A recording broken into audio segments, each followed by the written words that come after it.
That's true. I could just and edit it then we out, just repeat what we said. The power of editing. Yeah, it's a beautiful thing of editing. So, but yeah. Let's see here. Well, it's cool to hear Scott. That was great. Yeah, that's cool. Yeah. I mean, he's so elusive, you know. He is. He's a hermit. He goes into recluse sometimes, and you never hear from him. And then all of a sudden, it's like, oh, hey, there's Scott. Yep. I mean, that's even in college, he was like that. Yeah. No, I'm not surprised. By the way, how did you get to know Scott?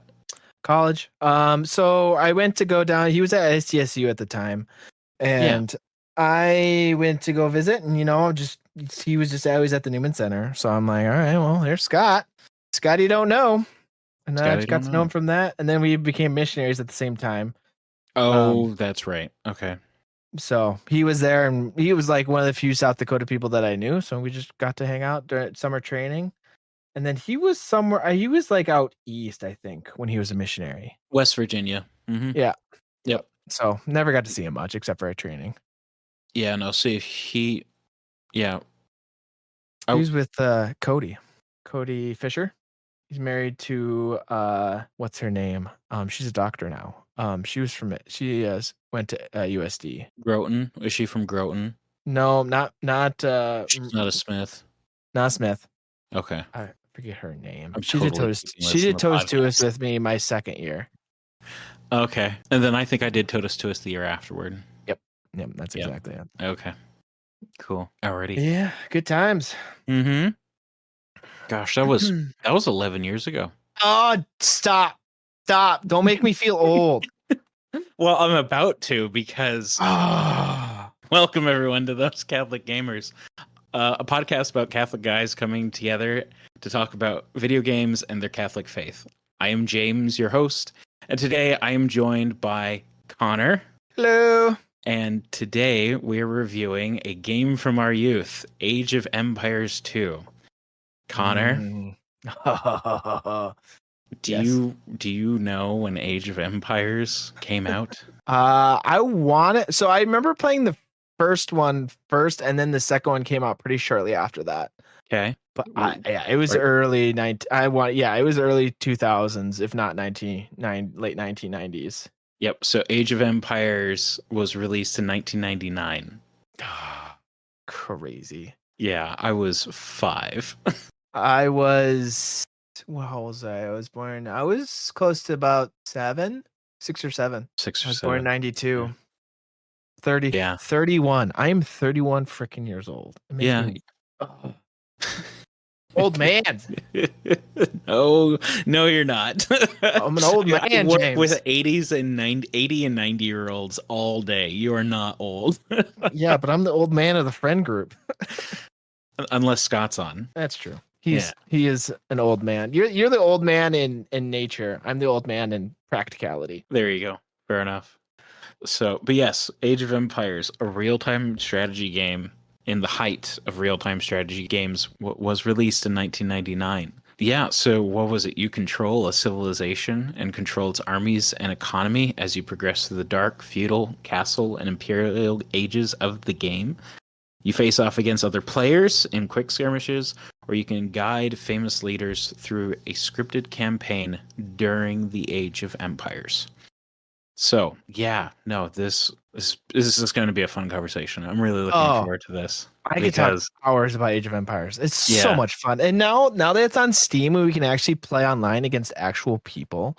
Right. It just makes the game so much more fun. Because growing up, I didn't have internet because dial-up was a thing. And if you went on the internet, it basically shot the phone lines down forever. Mm-hmm. And my parents had to have the phone line open because the business line. So I couldn't go ever online. So I couldn't do any of that. And so basically it was me against the CPUs on endless just skirmishes mostly. I did play through the campaign. I don't think I ever actually finished all of the campaign missions, to be honest with you, just because some of them are actually really hard. Yeah, a lot of them are actually very, very hard, and that's even on the easy difficulty. Yeah, and I remember pretty much the only way I would get halfway through and then lose all my troops and then get frustrated and then create town center and then I would create the Cobra cars, the how do you turn these on cars. and just destroy everything. That was like literally 99% of all my battles that I would do. I didn't finish my first battle without cheats until I was an adult. Fair enough. Oh, but it was so much fun. Yes, definitely. So, okay. Well, actually, during the research for this episode, I was surprised to find out that Age of Empires 2 did release for the PlayStation 2. Did you know that? Oh, what? Yeah. Get out of here.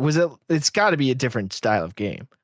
No, I was actually kind of surprised. Let me bring this back up here. Age of Empire. Because I knew you could play the Command and Conquer back in the day. You could play on the N64. Yeah. But it was very different compared to the actual Command and Conquer style of games. Because I remember my next door neighbor, they had Command and Conquer on the N64, and we tried playing it. We could never get it. Like, we were just a bunch of kids trying to figure out life, and we could never get it to actually work. But that surprises me because usually RTSs don't fare very well. No, like they historically don't. on consoles. Yeah. A PlayStation 2 port was released by Konami in 2001 for Europe and 2002 for Japan. A Nintendo DS spin-off, Age of Empires: The Age of Kings, was released in 2006. So yeah, no, there were ports for this game outside of PC and Macintosh. Okay. So, and the reason why I bring this up is because I'm forcing a disclaimer, as I will probably always do with these reviews. So yeah, no, we play on PC. Connor is a Windows guy. I am a Linux geek, and yeah, we have a lot of fun. So yeah, all of our experiences come from that, unless otherwise specified. And I would say just assume that we're playing on our own personal builds. So James just likes to put that in there because he wants to flex that he's on Linux. Let's be real, James. Come on. I don't know. Proton's a pretty big crutch when it comes to Linux gaming. Yeah, fair enough. It makes it very easy to do and play most of your games. I mean, I am just glad I am away from the whole Windows stuff. It's kind of nice. Yeah. So I get it. Before we start the discussion, we are trying to grow our audience, so please follow, leave a review, and let your friends and family know that this podcast exists. Thank you very much. Thanks. So thanks. Alrighty. So, Connor, we've already kind of touched on our deep and abiding love of all things Age of Empires and Age of Empires 2. This came out when we were young pups. We young lads. We young lads. Yeah. What is your memory? Well, first off, did you play this game growing up? Yes. Okay. Yes, I did. I remember it vividly. The first time we played was in my cousin's basement. The cousin we talked about in last episode about Star Wars Battlefront. His dad is still a very big computer geek. So he had a computer in their basement and they had Age of Empires 2 on it.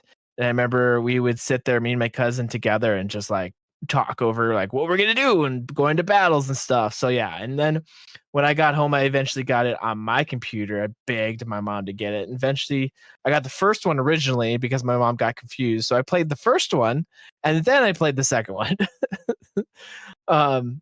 Second one's way better. But yeah, I do remember playing it a lot. I remember playing it mostly by myself. I remember pretty much all of the cheat codes because that was pretty much a mandatory thing when you were a kid. Is just like Googling all the cheat codes and then entering them all in and then just doing whatever you can with it. It was so much fun with the cheat codes because you get unlimited resources and then just actually destroy all of the enemies. Turns out that's not the correct way to play as I got to be older. I actually learned how to do hotkeys and I'm like, okay, I guess that's important. But yeah, I have vivid memories of myself growing up, just like playing Black Forest and just castling up and just creating a massive army and then just attacking the CPU on. Usually it was the easiest difficulty because that was the only one I could actually beat. Well, let's be honest. We probably didn't use the hotkeys because our hands were too small. I didn't know them, to be honest with you. I just straight up. Neither did I. I Neither would did look I. into the. I would look into the hotkey area and then just like, oh, that's a thing. I press a button, something randomly pop up. I'm like, I don't like that. So I do the old slow version. Trust me, we've gotten actually a little bit better now, surprisingly. What about you, James? Have you what are your memories of playing Age of Empires 2? So, as stated in our first episode, by the way, I forgot to mention this is episode 6. We're very new at podcasting. We're very new at podcasting. This is episode 6 of Those Catholic Gamers. Anyway, so as I mentioned in episode 1, my uncle, Davey, God bless him, is a huge video game nerd. Connor, I think actually you got to meet him. I think I did actually. I do. We met at that pizza place. Yeah, it was at Mackenzie River when Mackenzie River when it was here. Mackenzie River. Yeah, I miss Mackenzie River. I miss their pizza. But yeah, so I remember growing up, and I believe he was going to grad school at the time, or he was thinking about grad school, and he was playing the first Age of Empires on his computer. And I was always wanting to see what was going on and, see what that all was all about. And then we were over at a friend's house, and the dad had a copy of Age of Empires 2. And this was right when it came out. And this was also when the game boxes were really, really big, where when you bought physical copies, you got you get the CD, and they get the CD case, and they had the big box and stuff. Oh yeah, I remember that. Yep. I remember. You remember that? I remember. Yeah, I remember. Please do not watch South Park.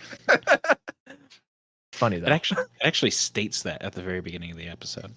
They do have a disclaimer at the beginning of every episode. It says no one should ever see this ever. Anyway.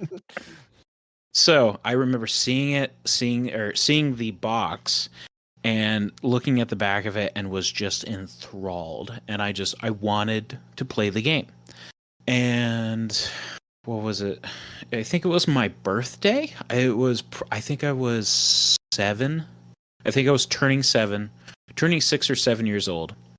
And I got $50 for my birthday from my grandparents.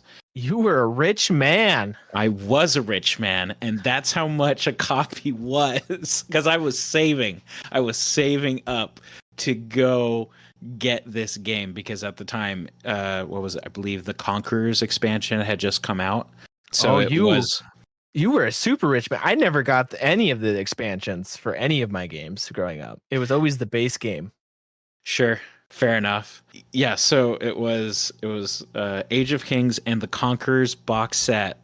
I got the money and I was like, let's go. I think it was down to Best Buy, and my grandparents, I remember, were horrified. They were like, telling my parents that you can't let him go and play go buy a video game. He needs to utilize this money for something else, and my parents are like, he needs to go outside and touch grass.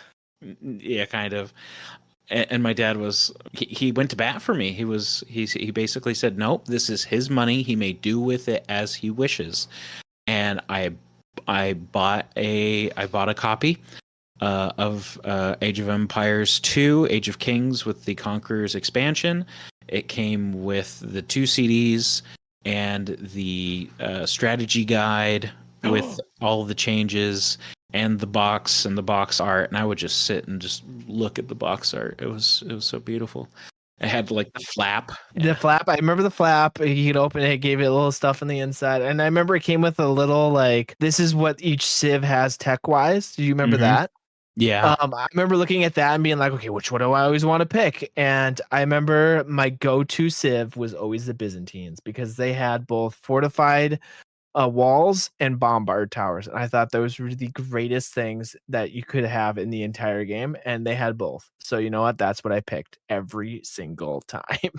Fair enough. Did you have a go-to? I don't remember. I know I played this game just like way too much.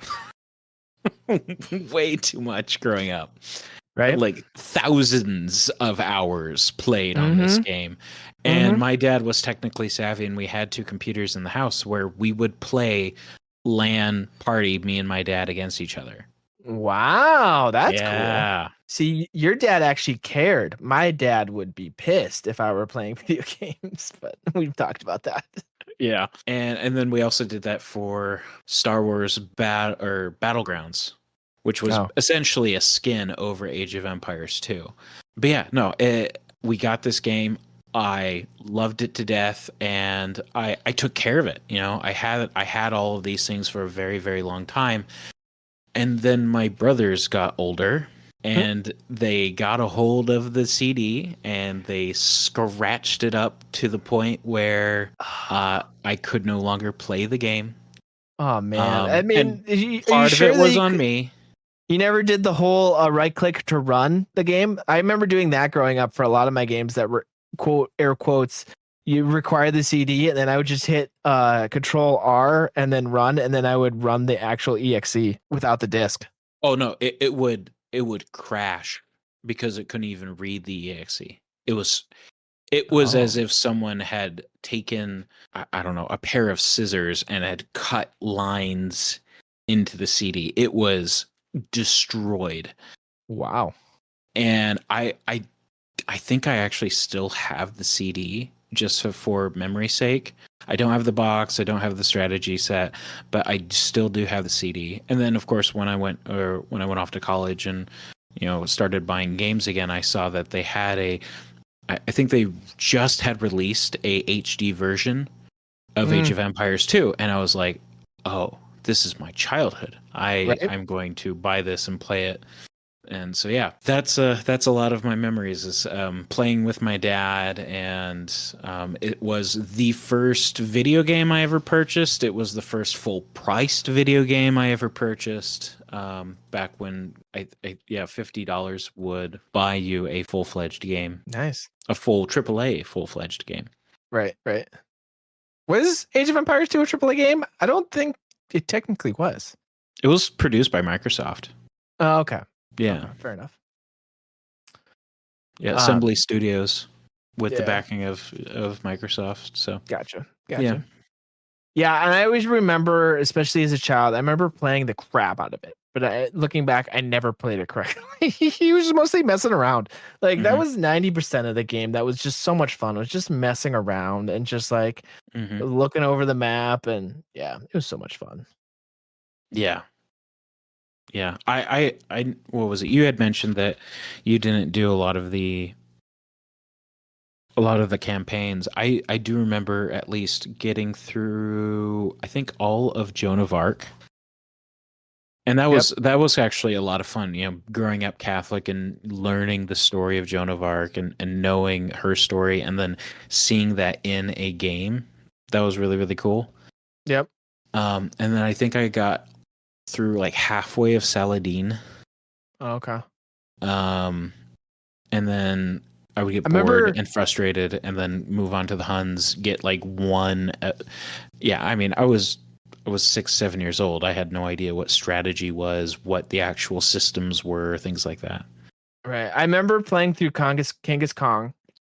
I did play. Okay, James, give me credit. I played through some of the campaign. Don't put words into my mouth. I played through some of the campaign. I just didn't listen to half the campaign. Another factor that we have already discussed. Yes. I mean, there were times where I'd pay attention to it. I mean, yeah, the Joan of Arc one was fun, but yeah, most of the time it would just turn into me just using cheats to try to finish the campaign. But I did play through the campaign. I do remember it vividly. It was good stuff. Alrighty. Well, let's see here. So what was it? We both grew up playing this game. We both have now played this game together versus each other, with each other. What's your opinion? Does this game hold up? Absolutely. We have played this. It's been fun. We've actually got a couple 4-on-4s. Actually, we got a group of us together. Me, you, Joe, and Alex. Alex obsessed with this game. This is the only game he ever plays. Pretty sure. but we played a 4-on-4 and it was so much fun. And now I actually looking back and playing it now, I have a deeper understanding of the game, like how to do early game, how to do quick fast castle and all that. Some basic strategies, which makes the game. It's like I never realized how it's it's an RTS, but you never realize how in depth this game goes and how much strategy goes into it. That's something that I never realized growing up, and now that I play it, and we've played every now and then, and it's like riding a bike sometimes. Well, a rusty bike, but yeah, I still love this game. I still can see myself picking up and just playing it, especially with friends. I could see myself playing it by myself, and I don't really do that very much nowadays.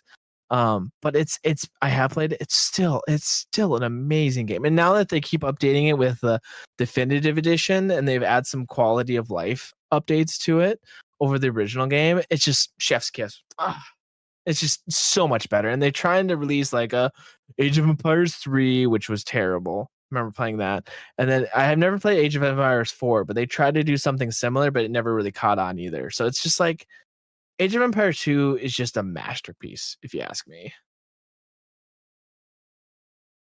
Yeah, no, it definitely is a masterpiece. And I mean, rightly so. This game, even today, still shows up on, best games, or was, one of the greatest games ever made. And this is along with things like Left 4 Dead 2, Borderlands 2, The Oregon Trail, Pong, Metroid, Half-Life 2, baby. Don't forget Half-Life 2. And the original Half-Life. Yeah, Baldur's Gate, Fallout, Half-Life, StarCraft. This is a piece of art. It is what it really is when it comes to the systems of the game, how they interact, how you have control of the game. Yeah, no, it is. I've said better. Chef's kiss. There is for being was it 25 years old now? This came out in 99. 99, 25. Yeah. For being a 25-year-old game, there are professional Age of Empire 2 players that will literally, that's all they do for a living is play this game still. And there's streamers that get like probably, I'm trying to think of what's his name. The big one. What is his name? Spirit of the Law? No. He's a YouTuber on it. T90 Official is his name. He literally, that is his full-time job, is he streams Age of Empires 2. And he does a fairly good job at it. He finds random games and like talks about them and shout or casts them and stuff. And he does a great job. And he's super fun to watch. So if you ever want to watch a great Twitch channel, T90 Official, great stuff. But it's still a super popular game. And it's still well loved by a lot of people. Yeah, no, absolutely. No, I mean, I do remember one thing that really does stand out to me about this game growing up, and that was its map editor. Yeah. Do you remember doing anything with the map editor? It was mostly rudimentary stuff. Like I would just create a map of just like basic stuff, and then I tried to do some campaigns, but I never really got into it too much because it is, you can do a lot with it actually. And that's the nice thing about the Steam workshop right now is you can find some maps like Lord of the Rings style stuff, some like fun, like random, like mini game type stuff. There's so much out there you can do with the map editor. But I remember the stuff that I would do would just be like usually create a bunch of units and create a bunch of units on the other side and then just throw them into each other. That's basically mostly what I did. Fair enough. Yeah, no, what was it? I would just create an entire map of like left side is all red, one soldier, right side is all blue, other soldier, and then just have them go at it and see who wins. Right. I remember my computer just chugging, just because there's just so many units on, because it wasn't very optimized, to be honest with you. And like, I mean, looking back, the computer I had was a potato. But I remember, yeah, doing the exact same thing and just sending into each other and just being like, okay, who won? Who's the better unit? Yep. So Without like, and I didn't even realize like the difference between pikemen and like what were pikemen good for. It was always gold units. That's all I wanted was gold units. And like pikemen actually, and I never realized there's a triangle of like warfare, right? So like the yeah, or archers, the rock paper scissors. rock paper, yeah. Yeah. I never realized that growing up until I got older. Yeah. I think I began to understand a bit more of the strategy when I got more into Age of Mythology. Oh. And kind of understood, oh, this is rock paper scissors. But then again, I was really big into the myth units. So, but I never actually played that game. I do need to play it. They just did a remaster of it, actually. they've announced a remaster. Yep, you're right. They made an announcement. Yeah, I'm looking forward to it. Looks great. That's actually a game that I remember playing a lot, but we technically never owned it. I borrowed it from a friend. Downloaded it to the computer, and then, well, he basically said, "Oh, what was it?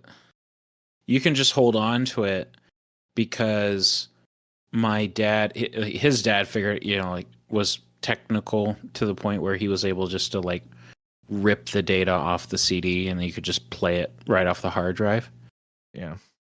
He was so yeah, pirating.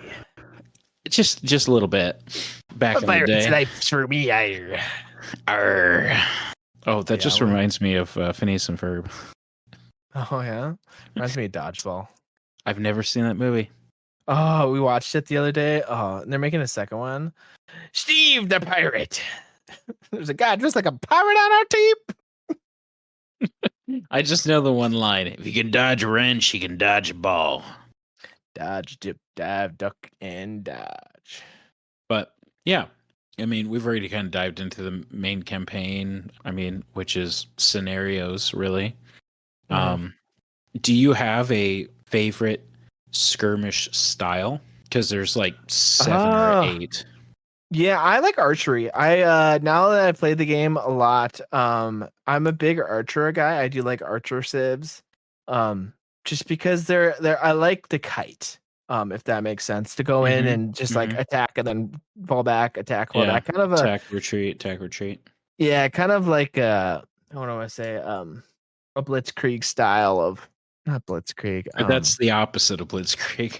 Is that the opposite? Oh, that's right. Yeah. Blitzkrieg is just like destroy, get a bunch of elephants and just attack. Yeah, there you go. Yeah, that's Blitzkrieg. No, you're I mean, kite is kind of kite is an option or for a word for it. I know it was basically the downfall for Napoleon. Yep.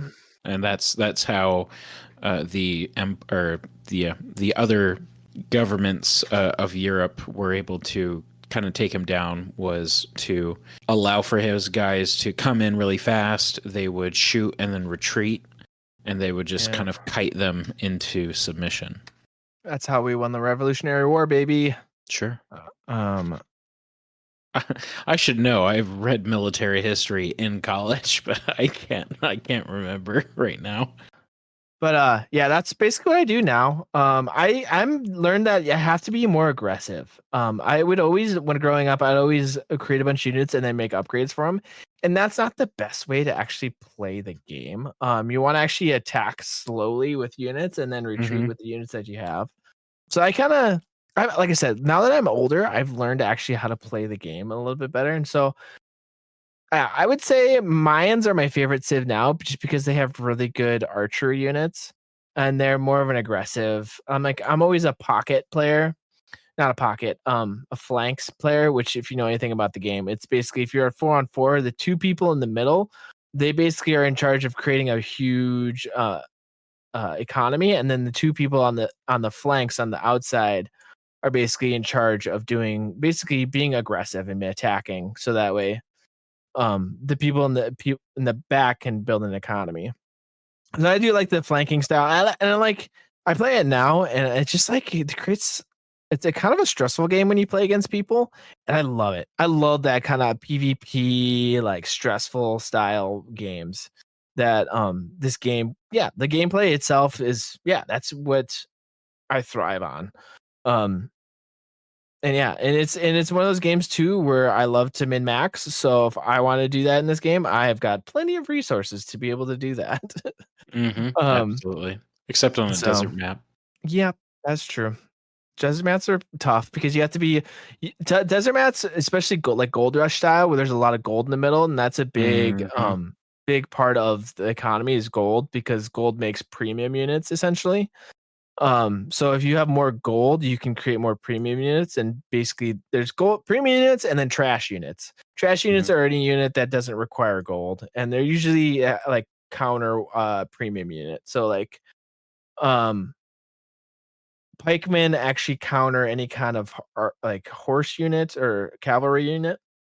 So sometimes it's good to make trash units. But typically, if you're making a ton of all trash units, you're gonna lose to a unit that's has some type of premium because they're gonna be able to do more damage.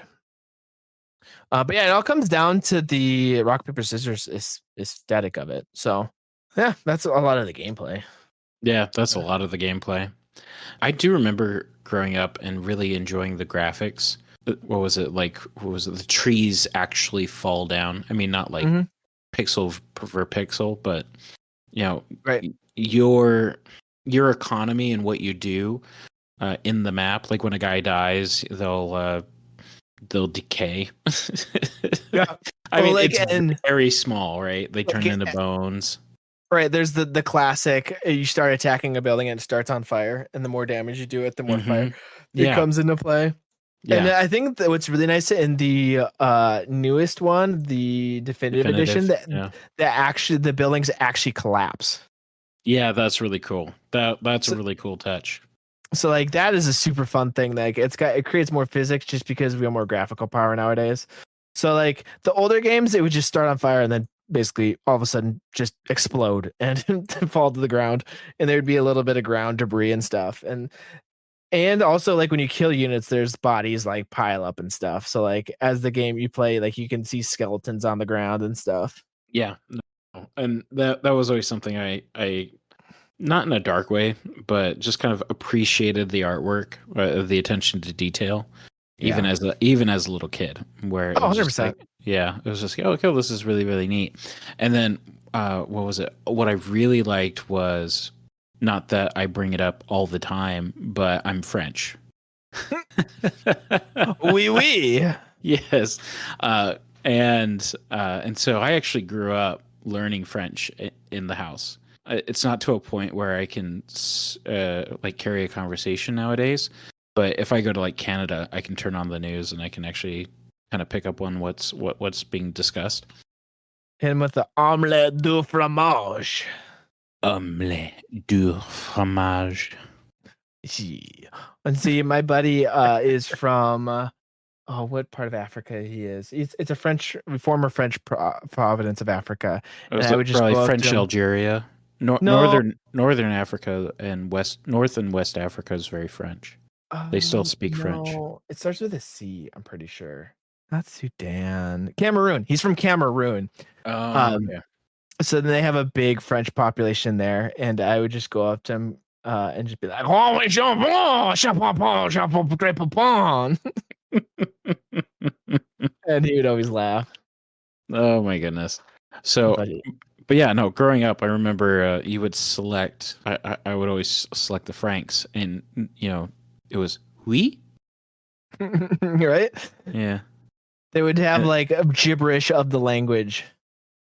it was semi gibberish. I mean, English was there, right?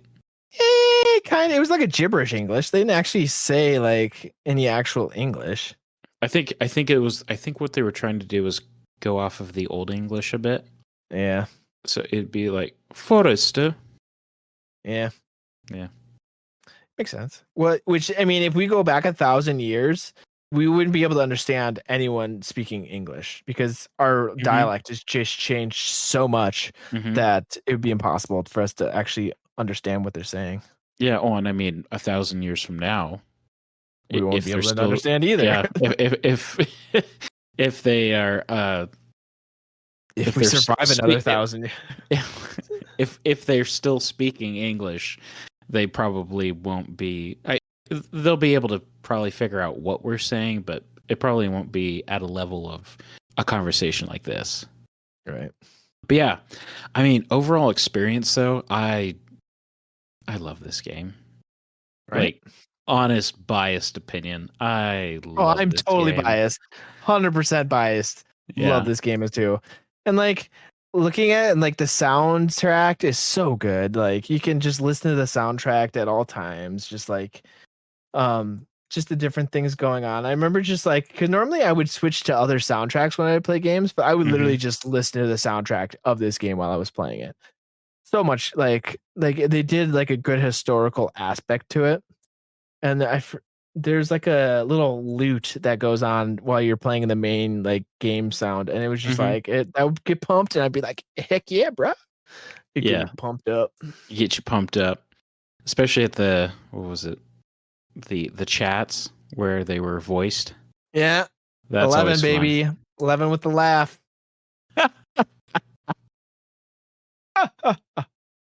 Oh Start my the goodness. game already. Oh Sir, blame it on your ISP. yeah. Classic. Yeah. Do you want to go through the rating system real quick, James? Oh, sure. So I say we. I am blatantly ripping off the USCCB's old rating system. I don't know if anyone still utilizes that, but it's a system that rates from A1 all the way through O. It goes A1, A2, A3, L, and O, and each level basically eliminates a certain area of people who should either consume content, see the movie, and we're utilizing that to rate our games that we are looking at and talking about. A1 is basically E for everyone. Everyone should play it. It's a work of art. There's really nothing wrong with it. These are your Super Mario and your Oregon Trails and things of that nature. A2 is your T for teens. Something is probably not going to allow for younger kids to play this game, or it's more of maybe a PG, parental guidance. Depending on the child that you have, or depending on who you are, maybe you should take a little discretion at how you're consuming this or why you're consuming this. A3 is the same, but maybe only adults should play this. This is your rated M games. This is your rated R movies. L is for a limited audience. So, for example, a game that we've already reviewed, Warhammer Vermintide 2. Check it out. Go check that Out bad boy out. episode 2. So go back and listen to episode 2 if you are interested in what we have to say about that and why we rated it an L. L is for limited audience, and that's because we think people should play this game, but there is some sort of factor that is inhibiting us to rate it maybe an A3 or an A2 or even an A1. So yeah, L is for real discretion advised, usually because of violence or language or sexual immorality, something of that nature. And then, of course, O is morally offensive, is what the USCCB would name it. And essentially, we're just saying, outright, no one should play this because of the issue the issues that lie within the game. There are just some sort of moral aspect that is not right Not about not this thing. not good for the soul. Not good for the soul. So, but yeah, and then What another thing I'll be adding in here as we progress is whether or not it's a good fit. Right, just because a game is an A3 or an A1 or an L or even an O, did we enjoy playing this? Yeah. Right, Caveat to the rating. yeah, it's just kind of like Yeah. there's an objective rating and then there's a subjective rating, and I don't want these ratings, the A1 through the O, to be subjective in that matter, right? What would you give the rating for this, James? So I would give this rating an A1. I mean, I grew up playing this game even as a little kid. When my son gets older enough to actually play a video game, I really don't have any qualms with him playing this game. Yeah, and I mean, it helps build the idea of economy, strategy, trying to figure out different strategies when it comes and strategic thinking. So I really don't see any problem with it, and I would rate this an A1. Everyone should play it. Yeah, I mean, I would give it an A2 purely for the fact that there is bodies and blood and guts that happen on the floor on the game. I don't think there's really guts, but whatever. I mean, in the definitive, there's some blood. Oh, okay. Yeah, that's right. Yeah, I am kind of thinking of the HD version when I am rating the old game, the old HD version. Yeah, A1 all day. But the modern definitive, I would still give it an A2 just for that fact. But I mean, I would do the same thing with Gus. Like, I would, if you wanted to play Age of Empires, I'd be like, hey, yeah, go for it. But I personally, I would give it an A2 purely for that fact of there's just a little bit of gore, so you can't really let really kids play it. And there is the sense of killing and stuff that's happening. So yeah, it's a fringe A2 for me. Okay, sure, understandable. Alrighty. Well, Connor, that basically wraps up this episode of Those Catholic Gamers. Do you have anything you would like to share or tell us before we close out? Covered everything. I will say that we do stream on Twitch on Tuesdays at 7:30 Central Time. So if you ever want to tune in, it's twitch.tv/Fatal Condor. Welcome to join in. Come and hang out with us. We're usually live for a couple hours during that time. So come hang out with us. Other than that, I think, yeah, that's all I got to say. Alrighty. Well, thank you, Connor, and thank you, listener, for listening to us. If you like this episode, please leave a review and follow this podcast. If you have any comments, if you want to reach out, you can always email us at catholicgamerspod@gmail.com. I am currently in the process of setting up a locals account, so if you would like to start supporting us in a monetary way, that is eventually going to be available for you. But with that being said, thank you again. Or with that, stop it! I'm trying to end the podcast. Okay. With that being said, thanks again for listening, and God bless. Bye. Have a great time.